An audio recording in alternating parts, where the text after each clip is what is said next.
La, la, la, la, la. Are you ready? It's just from the waist up, right? Welcome to Season 2 of the Illuminated Page, a program for readers and writers. We'll talk about books, book-related topics, writers, what they do well, and how we can do those things ourselves. I was only 17 when I first encountered Flannery OConnor, and I feel like her story should have come with some kind of a warning, but nobody told me. I was just assigned to read one for school, and the next thing I knew, well, if you've read them, then you know what I'm talking about. The thing about Flannery OConnor is, well, there's a lot of ways to describe the way she writes and what she's trying to do. Some people have called it the art of the grotesque. Other people have called it the art of the absurd and the awful. Whatever you want to call it, implicit in all her stories is the belief that a good man really is hard to find. There really are no good country people. The thing that rings true about Flannery OConnor is that she's the antithesis of all these writers that try to paint the world as an essentially good place and people it with essentially good people. This rings true to us because we know evil is not only without, evil is within. And the villains aren't always the people that we want them to be. Think about your life. Have people ever surprised you with the way they've behaved? Have they ever revealed themselves to be, well, sort of a villain?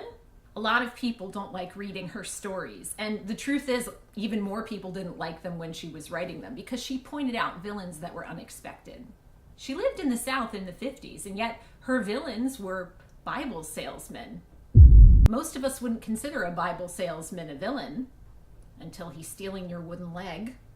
Most of us wouldn't consider a backwoods preacher or distracted parents to be a villain until the river sweeps Bevel away and we all get it. The truth is, there's a villain in each one of us because we're all capable of evil. And Flannery OConnor pointed that out better than almost anyone I know. This rings true to us because really nobody is as good as they could be. But because of the grace of God, none of us are as bad as we could be as well. So we have the grace of God interacting with the depravity of man. And Flannery OConnor's stories are a vehicle to understanding that tension. What Flannery OConnor does for us is strip away the sentimentality that often clogs up Christian writing. She strips it away and she forces us to look at the world the way it truly is, and at ourselves the way we really are. She reminds us of the gritty reality of the narrow way.